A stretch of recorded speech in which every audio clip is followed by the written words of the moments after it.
Hello, and welcome back to another episode of the Rear Winging It F1 podcast. I'm your host, Harry McKay, and I'm joined by my fellow co-host, Ellie Ledwell. Hello. How are you doing, Ellie? How did you enjoy this rather eventful Baku weekend?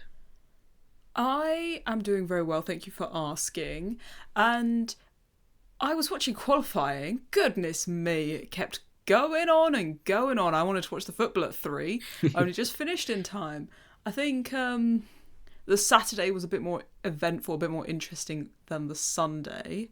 But Yes. Harry, as I hear it, you had a big night out on Friday. So were you enjoying the Saturday, or were you a bit hungover to keep track of what was going on?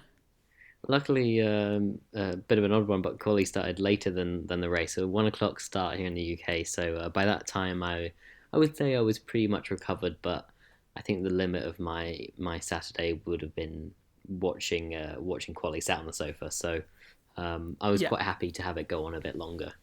Although it was Yeah. crazy. It was longer than any race this season, at about 2 hours. So yeah, eventful is the right word for it. Yeah, that is a very, very strange statistic, isn't it? That it's been Yeah. longer than any race. I guess because we've not had too many races with a lot of red flags. Yeah, Um, yeah. It's been quite. but yeah, crazy. We also have another crazy stat: 6 red flags, the most disrupted quali ever in F1 history. Um, which is, yeah, I mean, 6 was crazy. I mean, especially for a race that, we had a bit of water on the track, but it wasn't a full wet race. A lot of these crashes weren't due to the wet, which is what you might expect with that many red flags. Yes. To have nobody was on wet tyres or intermediate tyres. It was reasonably dry. There was a bit of rain in Q3, but it wasn't anything excessive. It wasn't being red flagged for Yeah. conditions, and I guess maybe people were crashing because the conditions, and I know it was really windy this weekend as well, which doesn't Mm. help, especially in qualifying when you're pushing so hard. But just to see 6 red flags and 3 in the first session. Obviously, the first session is the longest one and the one where the most cars are. But 3 red flags in Q1, that's not something I think I've ever seen before. It was really bizarre, but it ended up with such an interesting qualifying session with it being so disrupted, teams having to kind of scramble to and thinking on their feet. And I think some Yeah. teams came through it much better than others. Yeah.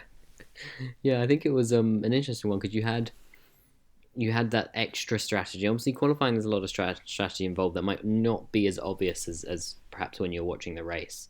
When to go out on track, how many runs to do, all that stuff. But I think this really brought it to the forefront. Um, whether to go early and try and bank a lap, or to wait that little bit longer, get the track evolved to perhaps have a quicker time, but you might be halfway through your lap and someone's crashed, which we saw a lot, especially as We you got saw a into like. lot of that. Yeah. Yeah. Especially as we got into Q3 with, we were post red flag, and I mean, I think 3, 4 people had a time on the board. No one else did. So Yeah. that then makes that final run even more important, which then leads to you pushing more and more crashes. Um, Obviously in Yeah. Q1, So yeah, go on. I was just going to say in Q3 there was a red flag with 7 minutes left on the clock, and then Yeah. another red flag with like 3.5 minutes left on the clock. But I don't think anybody, or maybe only one person, had actually set a time in those 3.5 minutes that the track was Mm. green for, because everybody was about to finish or Yeah. was Yeah. halfway through their flying laps when the red flag come out. So it really disrupted people in Q3. Yeah. So Q1, obviously we had Albon, who it does appear that the Williams are cursed with one car only can have a good qualifying, a good Yeah. weekend. So it was Albon's turn to be punished here. Quite we had a lot of crashes. This one I think was definitely avoidable. This did seem like a mistake that Albon will regret. I mean, it was quite poor. Um, should have seen this one coming. It didn't seem as much like some of these you could excuse a large tailwind, but Albon's not so much, I don't think. Yeah, and I think he just struggled all weekend as well. So, Yeah. which is odd because he's had a good season. But yeah, no, he just didn't seem to be quite confident and in control of the car this weekend. Yeah. Correct me if I'm wrong, but I'm I didn't fact check this one. But I'm pretty sure, and it sounds wrong, but I'm pretty sure Sainz has now qualified ahead of Albon, like one more. Like I think is it like Oh, 8-7 really? or something? Yeah. Oh, Again, I've not didn't fact fact checked check that. it, but I did hear that. Um, That but it sounds. You're right. It sounds like it shouldn't be true. But if but you've heard it, Harry, I'm gonna trust you. we have had I was thinking back on it and like we have had plenty of weekends where Sainz, especially recently has obviously the points haven't quite matched it, but he has had these better qualifyings, whereas Albon has, not had such. He's had a few poorer qualifyings. Williams since Canada, I think, have struggled to get into Q3. Um, but then in the race, he does pick up those points, and he's straight back up into the points. So I could see it. I could see it being true. Yeah. We then had Hulkenberg cause an X red flag.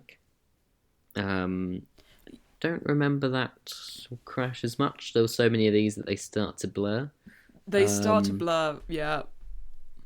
but obviously Hulkenberg, he has his podium. But other than that, not a hugely amazing season. Obviously Bortoletto's really starting to go toe to toe with him.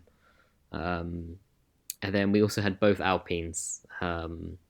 With quite a funny thing where you're looking at one Alpine. I think it was Gasly going off into the runoff area, Yeah, it and was then Gasly off the Colapinto's in the runoff. Yeah. wall, Yeah. right on the same part of the track. So, as people who quite like to dig on the Alpines, that was rather funny. And we are those people. Like, let's That not is hide us. behind that. Yeah, yeah, that is us. Because oh my god, they're a joke of a team. Yeah, but it's um, great. You need to have the comedic relief, and they yes. are they are that. So thank you to them. Yeah, I mean, Colapinto, he is crash prone, so maybe not a surprise, but he really needed to put in a good performance because every race he's racing for his seat, so not the quality he would have wanted. No, definitely not. Q2 then we had our next red flag with Ollie Behrman, again someone we've been impressed with, but pushing the limits and just found the wall. I will say, like, Behrman's had a bit of dip in form recently. Maybe something to do with. I know, obviously, we've just come back from summer, but in Yeah, the junior formulas, they don't race as much. They don't have as many races. So yeah, maybe there's just a bit of fatigue kind of setting in with some of the rookies, yeah, because we saw like Antonelli have a bit of a dip. He seems to be like, after this weekend he's had a good weekend, but maybe yeah.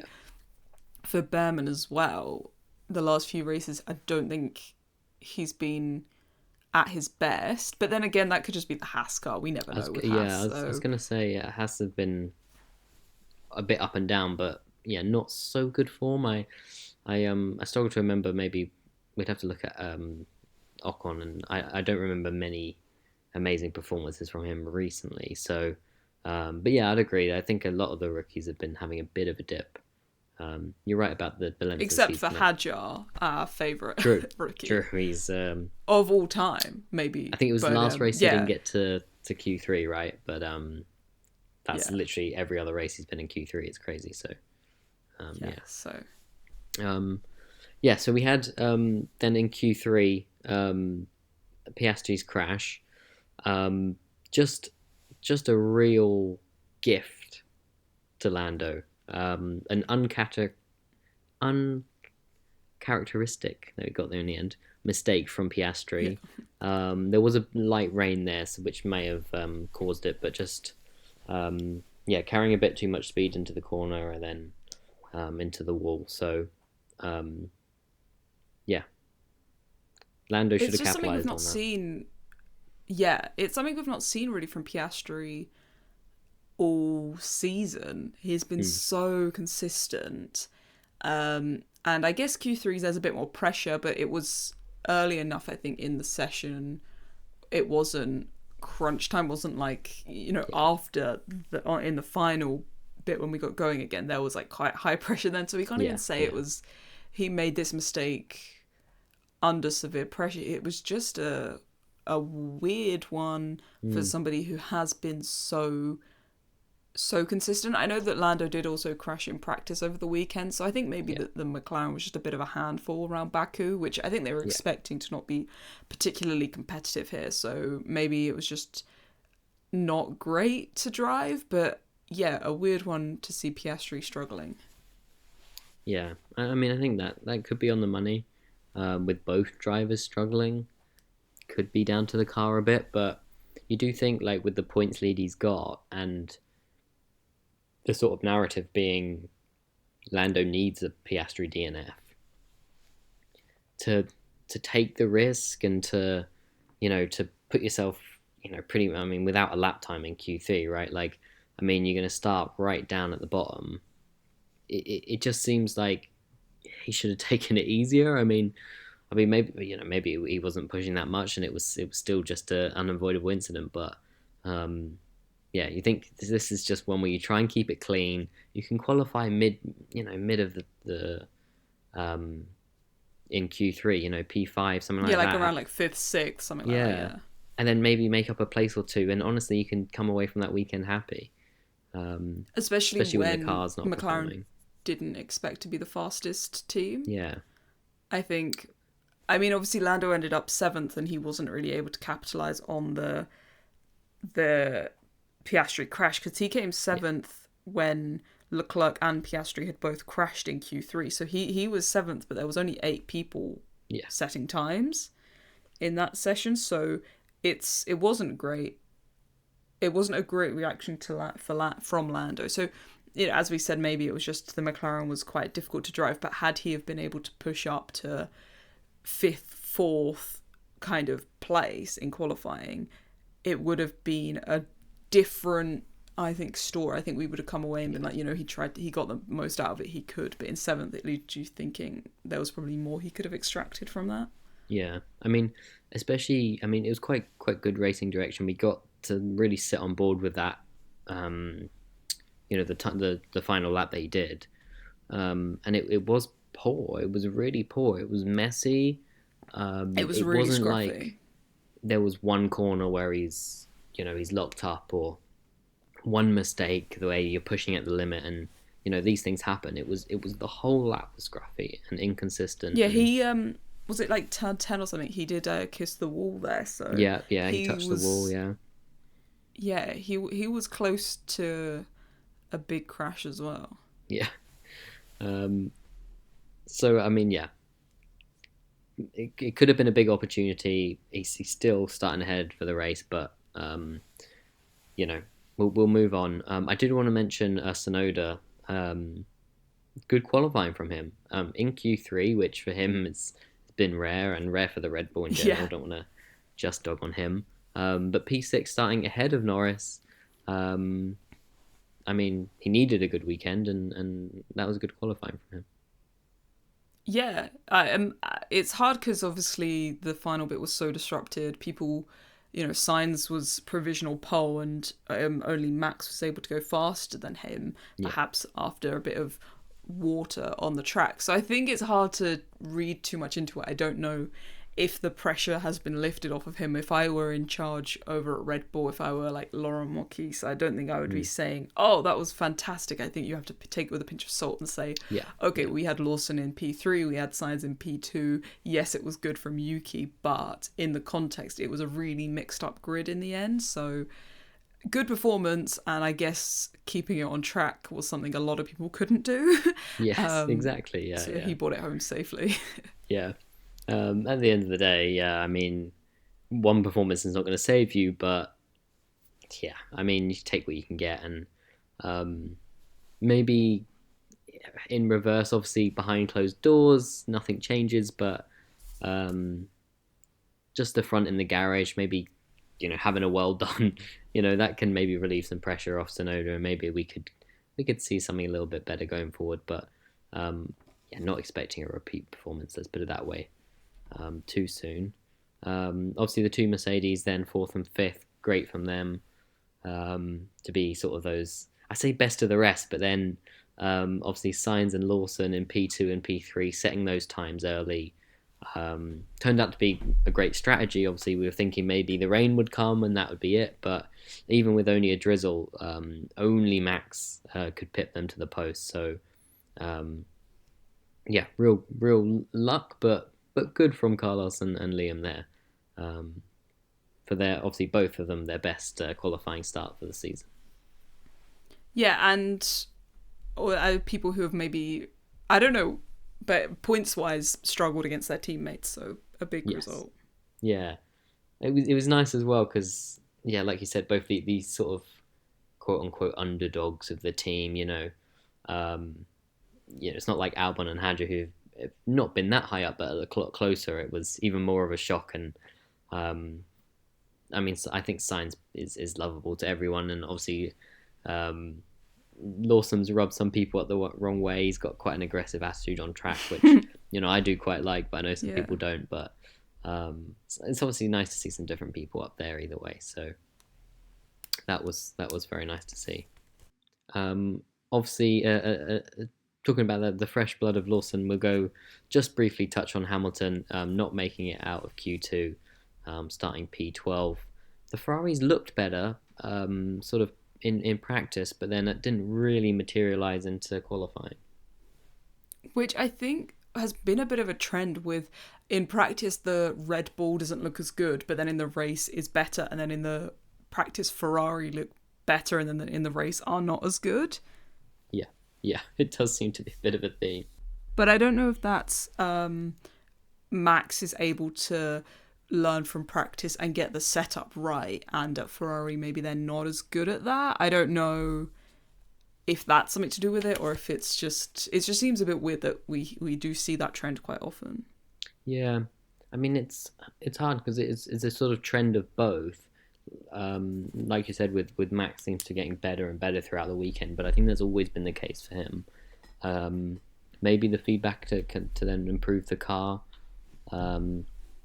I think I mentioned this before, but I think often it's weird. Often I think Ferrari they have their sort of strategies. I think it goes more to the racing strategy, but it might be the same with qualifying that they kind of have from the simulations. They have their locked in strategy and they don't really alter that much from it.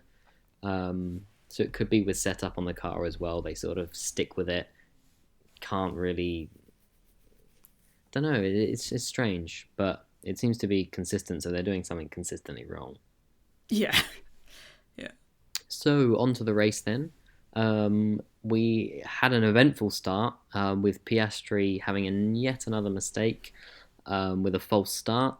Alonso obviously starting behind him. Saw the reaction and went two, which is obviously a shame. Both penalised for it. Pretty cut and dry there.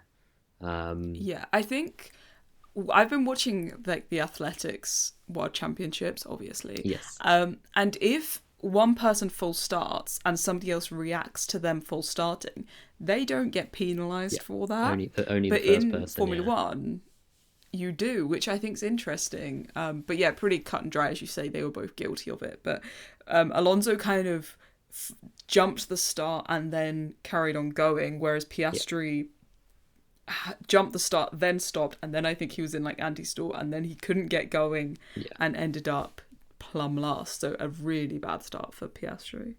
Yeah, it was all a bit chaotic because again the sort of cameras are generally on the start of the grid, so you could see him tumble down the order, and they mentioned that he's last, and it cuts to sort of a lower down camera shot with everyone coming around the corner. It was sort of right hand corner. They're all coming around, and I'm looking, and I'm looking, and he just doesn't come around the corner. Yeah, I'm and like, then it flashes up yellow flag. Yeah, and It was it's like yellow flag, and then I was surely like, Piastri's not come round that corner. Yeah. surely not. So then, yeah, I guess the third mistake of the weekend locks up too much speed into the corner, and goes straight into the wall. Yeah, it was a real disappointment for him.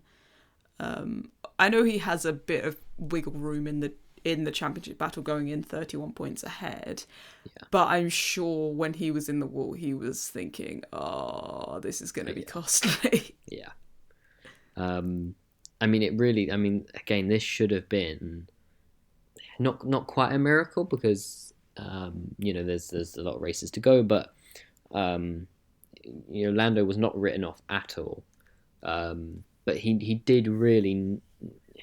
He didn't need this, but he needed this. He needed a Piastri Yeah. DNF to get straight back in that fight because of how consistent Piastri's been. As we talked about, I think it was last weekend.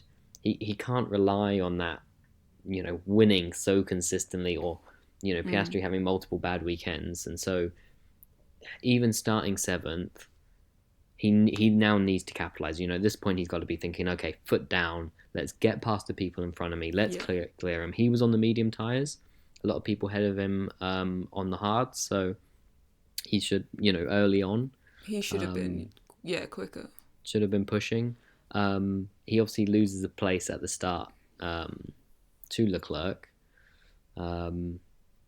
which, I mean, again, pretty poor. I think it was on the restart.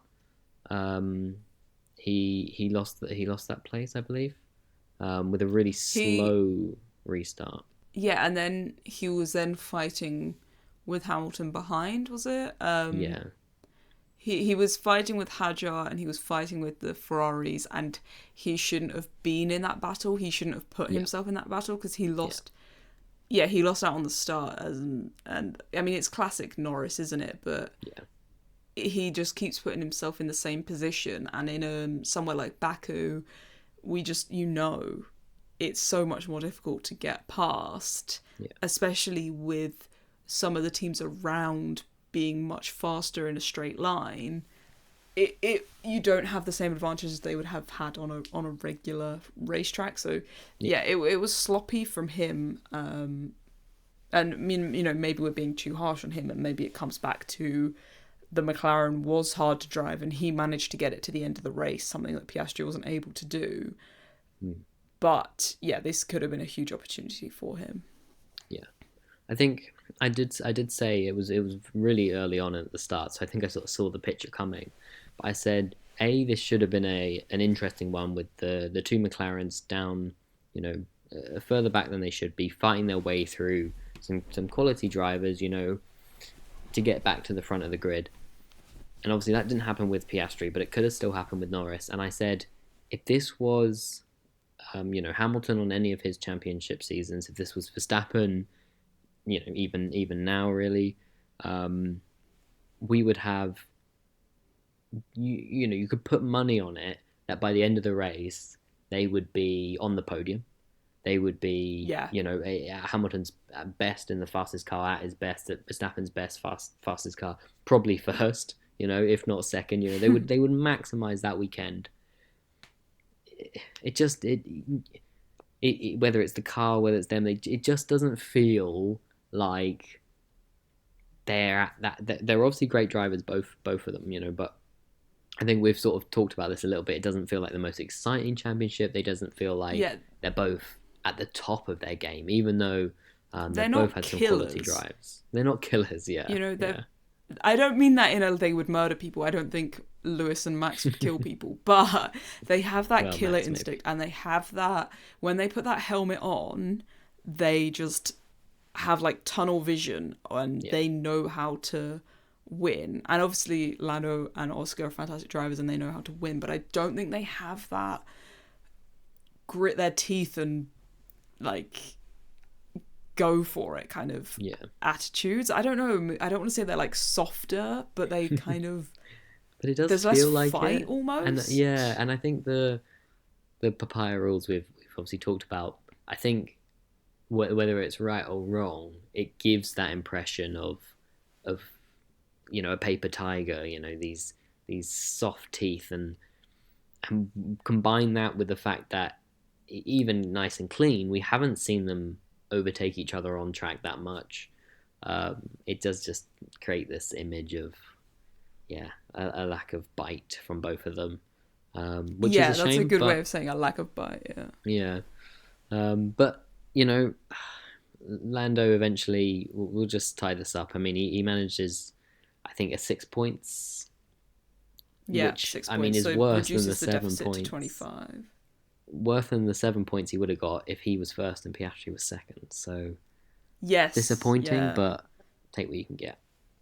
Um, we'll touch on the DRS trains. I know I mentioned that. There was a lot of DRS trains, and not that much overtaking. Quite a bit early on, and then it did really peter out.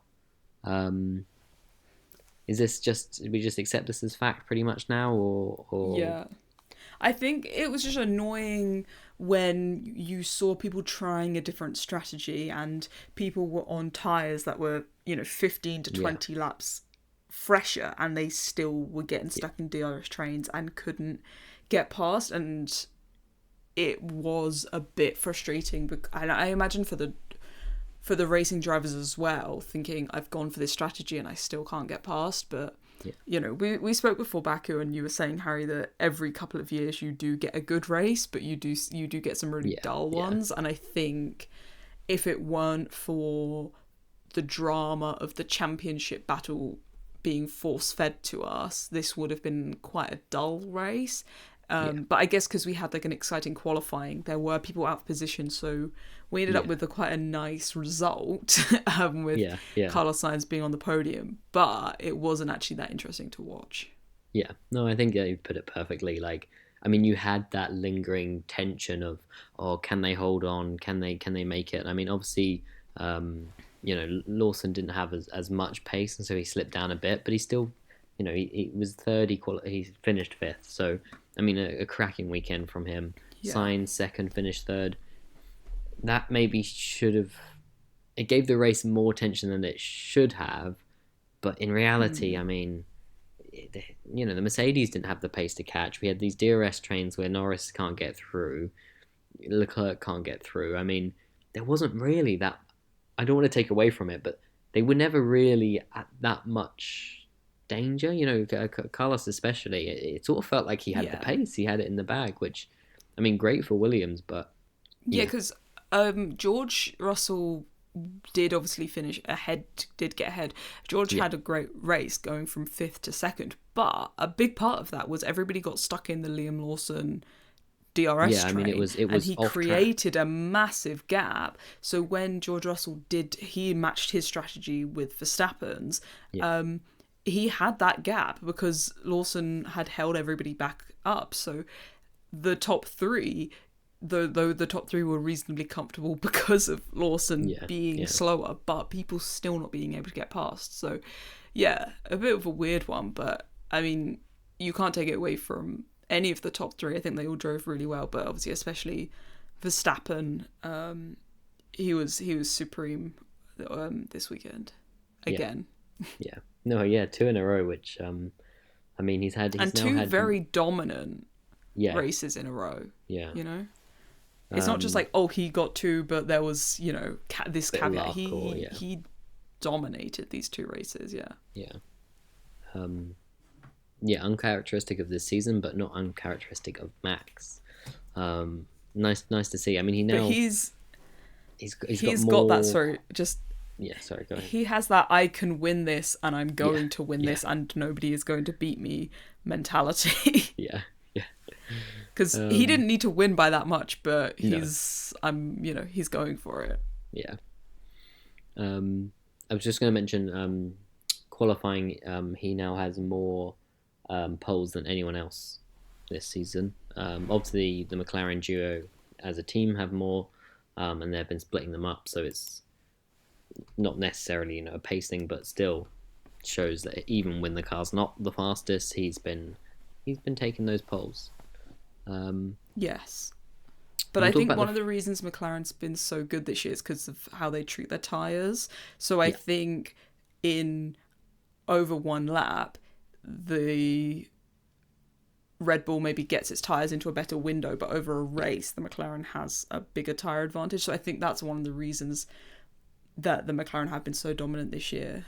yeah, yeah. The way they've They're obviously just looked after really their quick as tires well, but is really a lot, and I mean that goes for the wet races as well. that only makes the gap bigger, which is unusual. Yeah.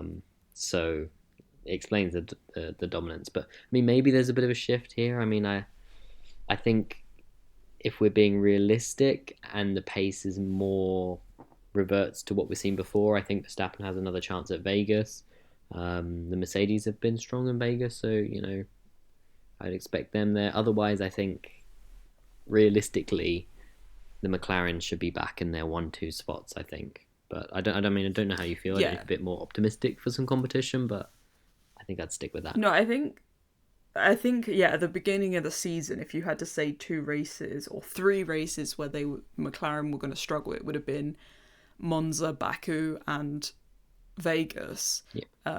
And they have struggled at 2 of them, and we expect them to struggle at Vegas as well. But we've got Singapore. It's another street circuit, but one that they should be more suited to their car with the cornering and that not as they're not as quick in a straight line, and they're better in the high speed medium speed corners, so there's a bit more of that for them in Singapore. So it's another one where qualifying will be incredibly important, and sometimes Verstappen can just pull one out of the bag. So it could be, but I think with 7 races to go and he's 69 points off of Oscar, 44 off of Lando, I think he has to outscore Oscar by 10 points a race. That's a bit far-fetched. Yeah. It's. I mean, I do have a stat, right? So basically, 7 races left, right?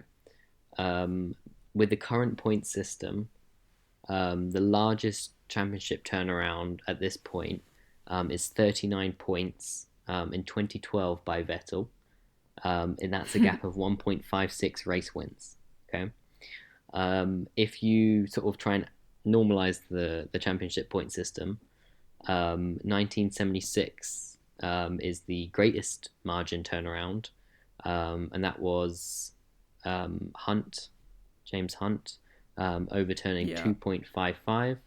But obviously, Niki Lauda was missing from several races due to his injury. Yeah. Chose not to finish the last race. I mean, mental.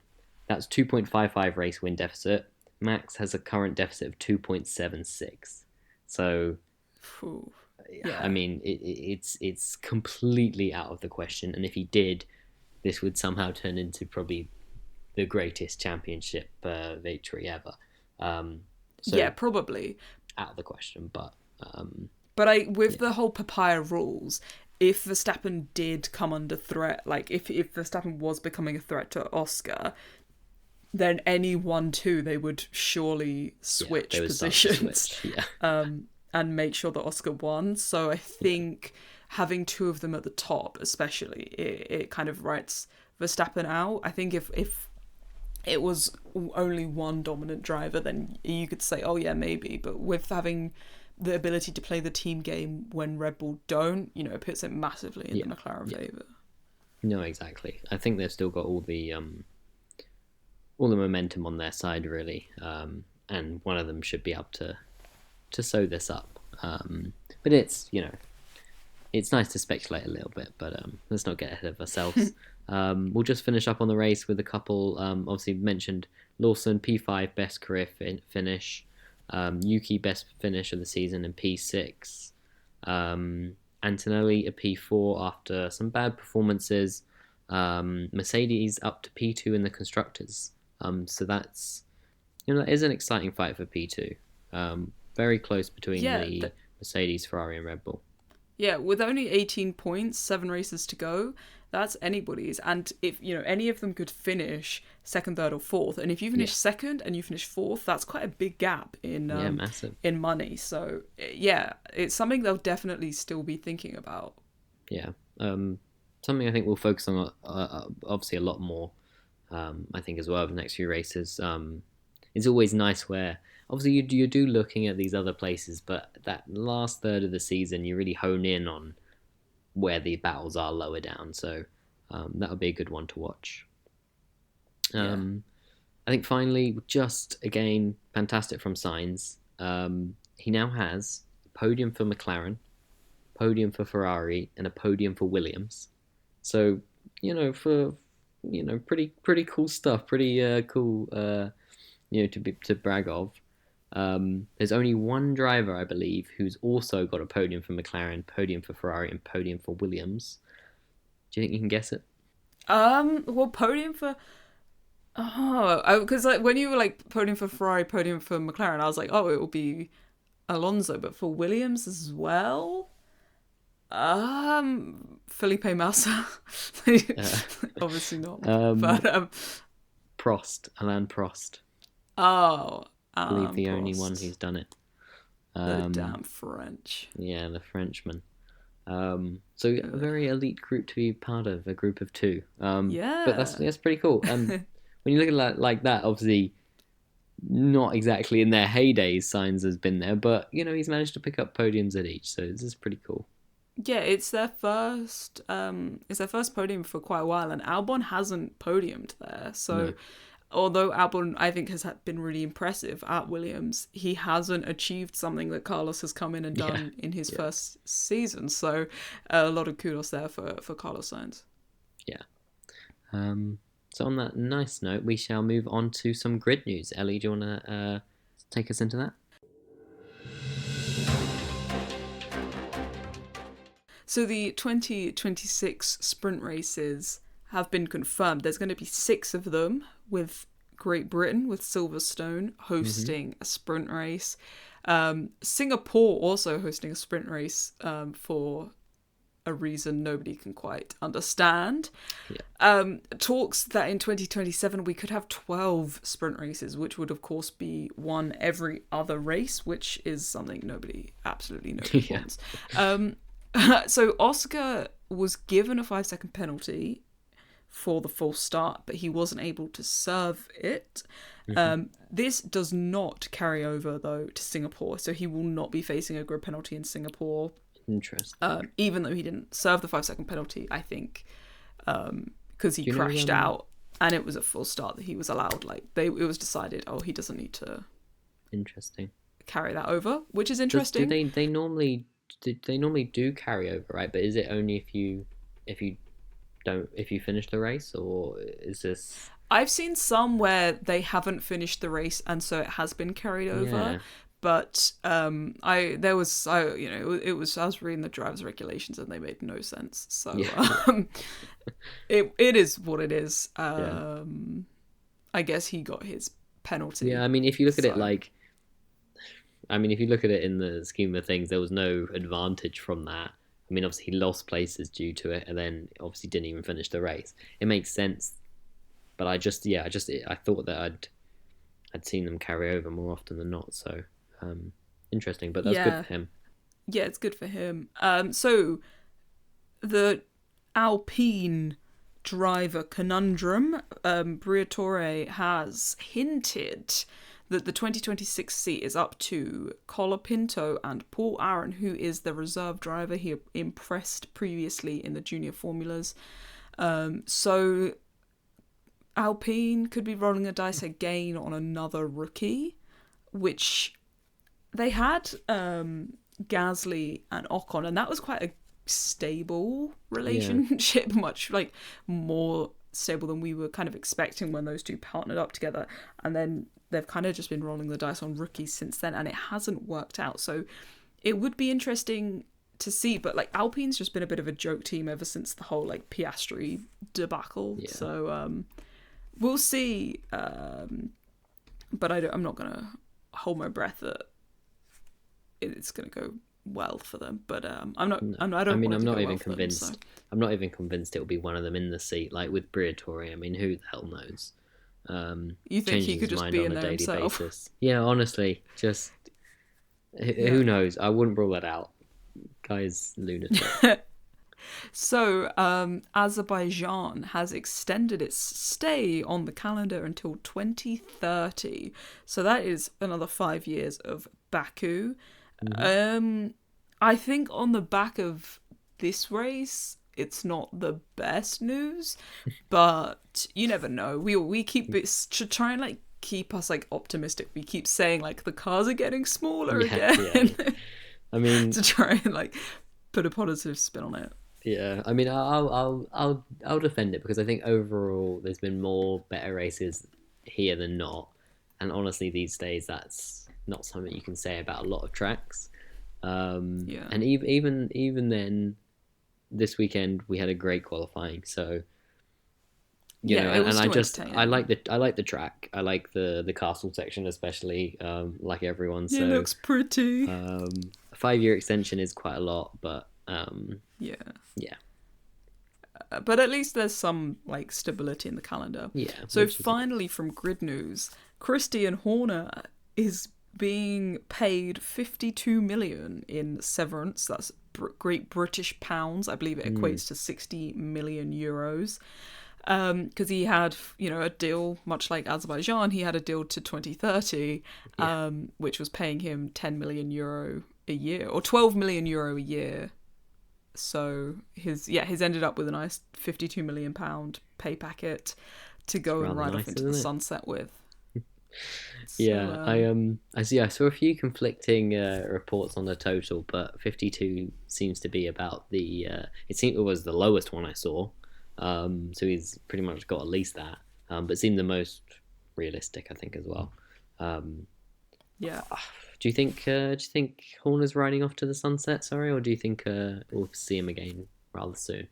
Um, if I were a PR person, I would tell him to keep his head down for a little bit, and then maybe that's what he's doing at the moment. Yeah, Just like stay quiet for a little while, and then splash the cash and buy yourself a racing team or whatever he wants to do. I yeah. don't know, but I think it's sensible to stay a bit under the radar at the moment. I heard I saw a few things which people sort of willing into existence. Like you said, stay under the radar, come back, maybe whatever team principal sort of fluffs the 2026 ranks, maybe takes over one of those teams. Um, or we see him pretty much straight away. He's with Sky. He's commentating. He's doing paddock interviews, just causing a little bit of trouble in the paddock, and that would be, I think, quite fun. Um, Other thing I saw was if the sort of feud between him and Max is rubbish, uh, maybe he helps out Max and team principal for a GT team for Max, which Mm, completely out of the picture probably, but would be interesting. Maybe he goes and does something else. Who knows? yeah, yeah. Who knows? I mean, if I got paid 52 million, I would I'd probably never just show my cackle. face again. Yeah, exactly. I Yeah. would just go and live in the woods in a nice big old house, and I'd To be invite all my fair, friends round. if I had 52 million, I would probably spend my days following Formula One place to place. But I guess him doing that means he might Yes. as well work there. Yeah, especially there's probably like people on the paddock with a restraining order against him, so he Yeah, probably isn't allowed to. Anyway, that concludes my grid news segment for lovely. today. So we'll move on to the Singapore preview. Um, so we've got a week off, I believe, and then we'll be back for Yep. Singapore. We mentioned it should be suiting the McLarens more. The Red Bull have been weaker at Singapore. I think Max did finish second last year, if I remember right. Um, so they're not. It's not impossible, and there's been some upgrades there. But um, what's your predictions, Ellie? What's your thoughts for Singapore? I'm going Oscar Piastri, Hmm. then Verstappen, Mm. then Lando Norris. Lando Norris is going to qualify in P1. He's going to lose out at the start. Well, I It's mean like that's a a given. very safe prediction. What Yeah. about you, Harry? Um, I think I don't know. I don't think Max. I think I did count him out this weekend, but um, no. I think I'm gonna say Norris first. I'm gonna keep this championship dream rolling on a little bit, and then I'll say Piastri Verstappen. But I think it depends. I think because of a stronger last year, I'm not going to count the Red Bulls out as much. But maybe a George Russell podium if he can keep the form up in the Mercedes. That might be more realistic. Um, Obviously, quali is important here. With the narrow street circuit, overtaking is rather hard. So again, will be the quali. I think again might be more exciting than the race. But who knows? Who knows? Would you like to do a little quiz, Ellie, or shall we move on to our final thoughts? I will do it quick fire if Okay. you are ready. Here we go. Let's Okay. see. Quick fire. Number 1. What was the name of the paddock cat? I don't know. I'll be honest. I missed the cat. The cat was all over the coverage and the social media. So the cat, it was given like a proper name tag, like a proper lanyard, a paddock pass, and it was called Ferrari, like with a U. That's quite good. Okay. I mean, Question number 2. I How many will red say flags in quali? Oh, there was sorry. 6 red flags. I just want to get it in there There was- that I'm allergic to cats. I don't really like cats. So yeah. Harry does not like but- cats. Okay, number 3. Piastri got a penalty for the false start. And which other driver? Alonso. Alonso, okay. We're starting you off easy, okay. Number 4. What lap did the safety car end? I know it wasn't that bad really. The car had gone and the barrier Quick fire, was being, come on, Harry. You're not I'm allowed gonna to say figure it maybe out. 4. Yeah, it was the end of 4. End of 4, yeah. Yeah. What was Verstappen's winning margin? I'll give you a bit of like an error for this. Was it like 18 seconds? I'm not going to give you that. It was 14.6. 14. Okay. I wanted to say 15. Harry. I thought, okay. Well, this was Williams' first podium since Yes. what race? Since it would have been Russell P2 in was it 21 in Yeah, it was the rainy one in Spa 21. it was Spa the rainy 21. one in Spa, and And before before that, it was was 2017 Baku. That was the 2017, full I knew that one full race. Yeah. Yeah. So Spa for the with our curtailed favourite man race. Lance Stroll. Yeah. Rookie And he was season, very right? young then. Just like Lance Stroll was like still a baby when that happened. Yeah, I think so it was his go rookie him. season. He's like the second youngest person to ever be on a podium Yeah. after Max Verstappen. So crazy. Crazy. Okay, number 7. Russell finished second. Where did he start? He started P5. Okay, and speaking of Lance Stroll, question number 8, our final question is: where did Stroll finish? I have no idea. I have no idea. Did he?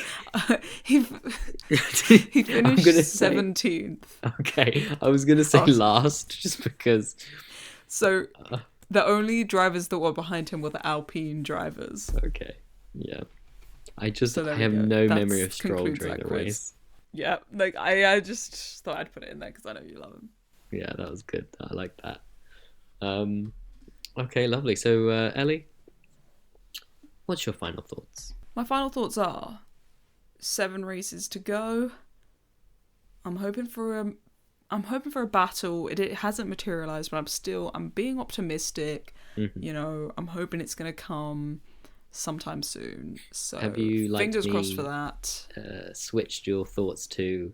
Okay, it's not going to be a battle between Piastri and Oscar.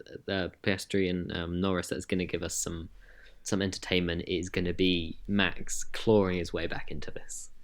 Because honestly, that I'm might not be that more optimistic. realistic. My final thoughts. Less to do with racing, but I think this has inspired me to find a secretary or personal assistant to maybe get a little bit flirtatious with, because then I'll be able to just sort of be quote unquote fired with a £52 million pound payout, and who doesn't Yeah. want that? I mean, it's all right for some, isn't it? If I don't go to work, I don't get paid. There's no way they're paying me to not come in, you know? You don't have So, to. You're being pretty paid crazy. off for the next 5 years, and you get 52 million. I mean, good lord. Yeah, that's more than I'll earn in my entire lifetime times 10, so Yeah. yeah, it's a sad life. Anyway, on that charming note, Anyway, thank on you that cheery very note. much, Ellie. Thank you everyone Thank you, for listening. Harry. And we'll see you all in 2 weeks' time for the Singapore Grand Prix. Bye.